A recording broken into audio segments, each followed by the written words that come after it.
Hello students, कैसे हैं आप सब लोग। तो चलिए आज हम शुरू करते हैं cell cycle and cell division. तो सबसे पहले हम देखेंगे कि सेल डिवीजन होता क्या है। तो cell division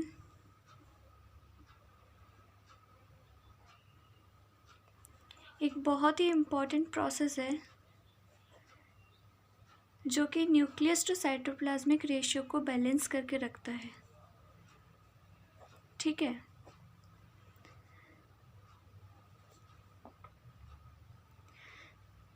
and during cell division क्या होता है कि जो सेल होता है वो हमारा ग्रोथ भी करता है और ग्रोथ के साथ साथ डीएनए रेप्लिकेशन भी करता है। ग्रोथ एंड डीएनए रेप्लिकेशन दोनों साथ में कंटिन्यूसली परफॉर्म होते हैं। ठीक है। बट जो ग्रोथ होती है वो एक कॉन्टिन्यूस प्रोसेस है और वहीं ये जो डीएनए रेप्लिकेशन है अपना, ये एक पर्टिकुलर स्टेज के दौरान होता है। ठीक है। और उसके के बाद जो सेल डिवीजन होता है, ये पूरा प्रोसेस क्या होता है, अंडर जेनेटिक कंट्रोल होता है। मतलब जो हमारे जीन्स होते हैं वो इसे कंट्रोल करते हैं। ठीक है। अंडर जेनेटिक कंट्रोल होता है हमारा सेल डिवीजन। अब हम बात करते हैं कि फेजेस क्या होती है सेल साइकिल, कितने फेजेस के अकॉर्डिंग ये डिवाइडेड होता है। तो जो फेजेस होती हैं सेल साइकिल की वो मोस्टली दो होती हैं, जिसे हम इंटरफेज कहते हैं और सेकंड को हम एम फेज कहते हैं। ठीक है। जो इंटरफेज होती है वो मोस्ट ऑफ द टाइम जो होता है सेल डिवीजन का, वो इंटरफेज कवर करती है और इसे हम अप्रॉक्सीमेट जो होता है ये 95% ड्यूरेशन, जो एक सेल साइकिल होता है उसका 95% ड्यूरेशन इंटरफेज कंप्लीट करती है।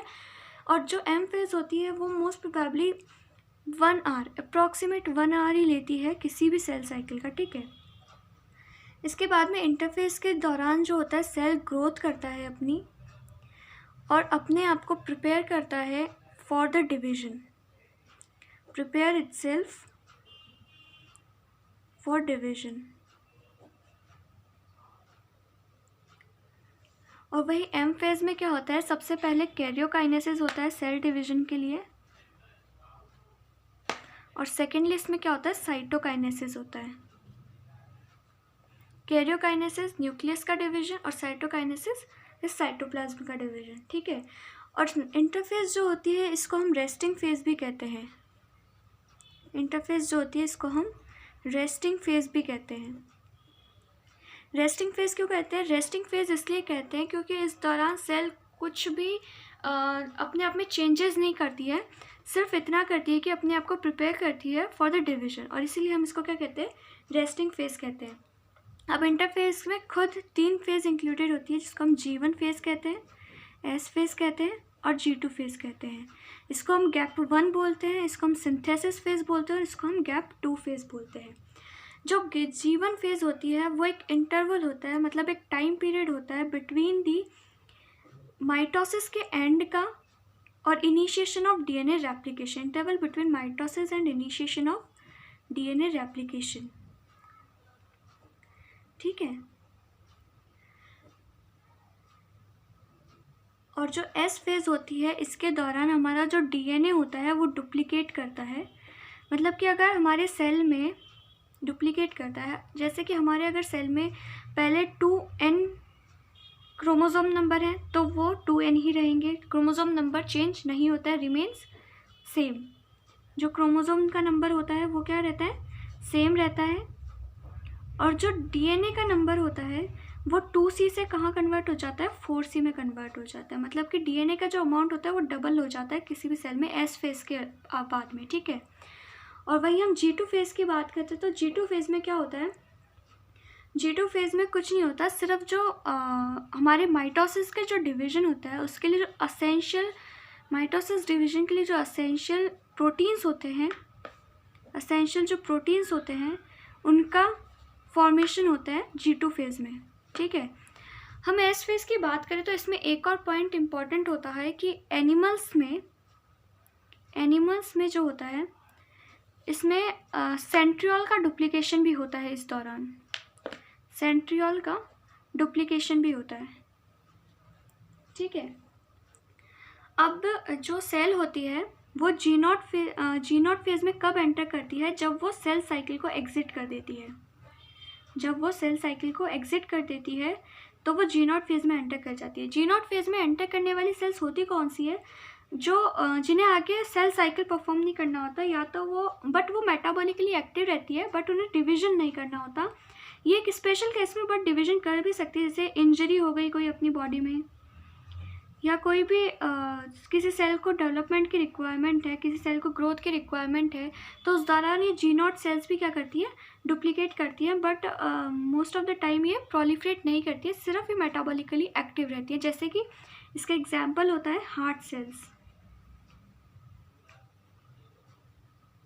सेल्स, ठीक है।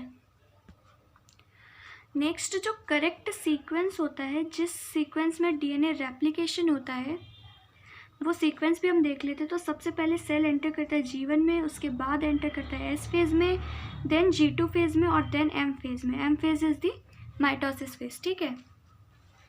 इसके बाद में हम कुछ क्वेश्चंस देखते हैं जो कि लास्ट ईयर हमारे नीट के एग्ज़ाम में आ चुके हैं और उन्हें याद करना सबसे इम्पॉर्टेंट है। इसलिए सबसे पहले हम फेजेस ऑफ सेल साइकिल पे जो नीट में लास्ट ईयर या उससे पिछले साल में जितने भी क्वेश्चंस आ चुके हैं उनको हम स्टडी कर लेते हैं, ठीक है। नाउ अब हम देखते हैं कि नीट में सबसे पहला जो क्वेश्चन आया था वो आया था ईयर 2020 में। और क्या क्वेश्चन था वो मैं आपको बताती हूँ कि उसमें क्वेश्चन में पूछा गया था कि कुछ जो सेल्स होती है वो सेल साइकिल को एग्जिट कर देती हैं और जी नॉट फेज़ में एंटर कर जाती हैं।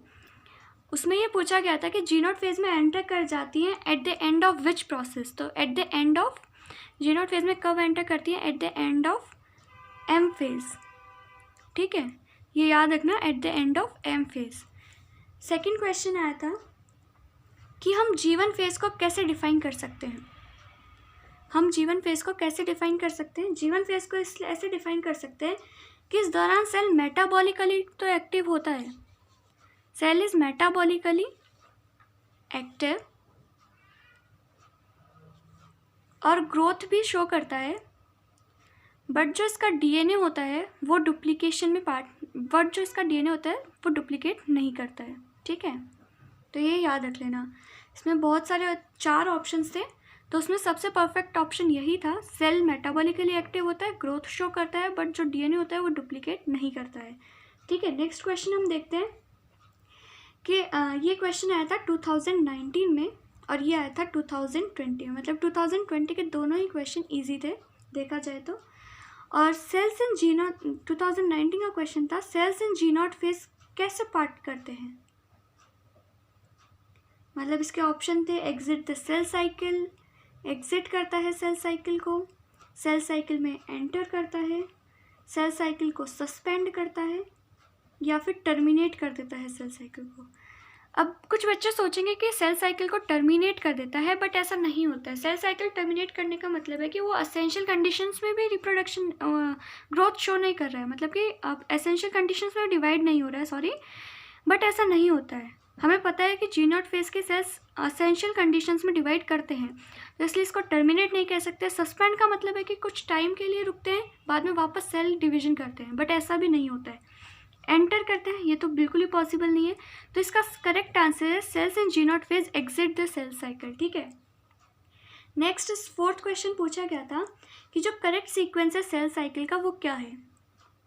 तो करेक्ट सीक्वेंस था सेल साइकिल का G1, S, G2 and M, ठीक है। ये क्वेश्चन भी 2019 में पूछा गया था। नेक्स्ट 5th क्वेश्चन हम देखते हैं, जो डीएनए रेप्लिकेशन होता है बैक्टीरिया में वो कब होता है। इसके ऑप्शंस थे हमारे पास, विद इन न्यूक्लियोलस होता है, with in nucleolus. Second option था प्रायर टू फिजन, और थर्ड ऑप्शन था जस्ट बिफोर ट्रांसक्रिप्शन,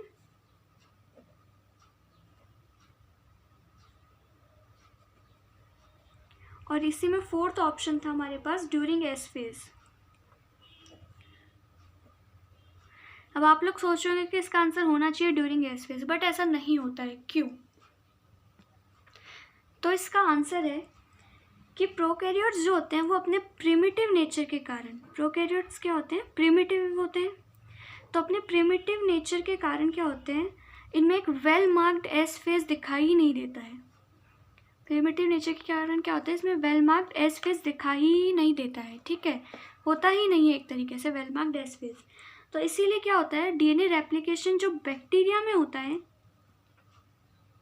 वो प्रायर टू फ्यूजन होता है, और कहाँ पे होता है, साइटोप्लाज्म में होता है, साइटोप्लाज्म में होता है। प्रायर टू फ्यूजन होता है और कहाँ होता है, साइटोप्लाज्म के अंदर होता है, ठीक है। नेक्स्ट क्वेश्चन था, ये क्वेश्चन आया था हमारे 2017 के अंदर, ठीक है। अब नेक्स्ट है 2015 का आया हुआ क्वेश्चन कि एक सोमैटिक सेल, क्वेश्चन था एक सोमैटिक सेल जिसने अभी अभी एस फेज कंप्लीट किया है, एस फेज कंप्लीट किया है, उसमें गैमेट के कंपैरिजन में, गैमेट के कंपैरिजन में डीएनए और क्रोमोसोम का अमाउंट कैसे रहेगा।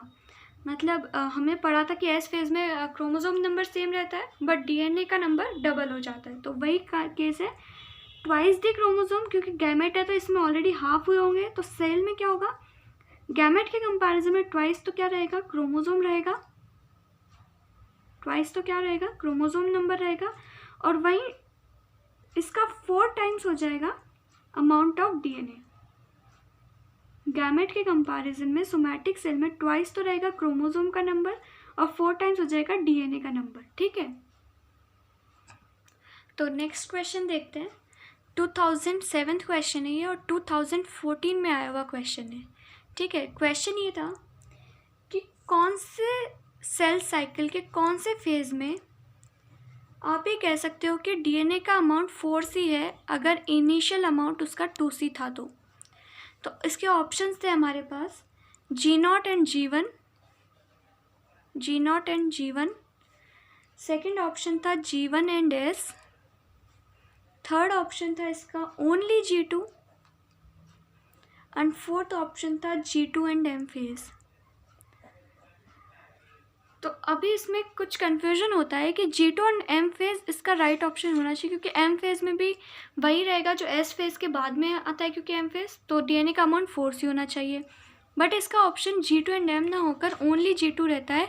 इसका रीज़न है क्योंकि M फेज में आफ्टर साइटोकाइनेसिस क्या हो जाता है कि इसमें वापस 2C अमाउंट हो जाता है डीएनए का, ठीक है। एनाफेज के बाद जैसे टीलोफेज स्टेज आती है तो 2 अमाउंट बन जाते हैं, तो उसी दौरान क्या होता है कि M फेज में अगर आपको 4C अमाउंट भी देखने को मिलता है डीएनए का तो 2C भी देखने को मिलता है। तो ये परफेक्ट 4C का आंसर पूछ रहा है, तो इसमें हमारा आंसर होगा ओनली G2, ठीक है। नेक्स्ट है 8th क्वेश्चन जो कि पूछा गया है अगेन 2014 के अंदर, ठीक है।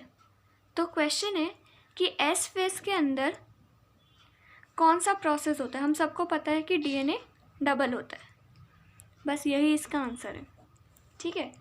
9th है 2009 में पूछा गया क्वेश्चन है, एक फिगर है जो मैं आपको दिखाती हूँ।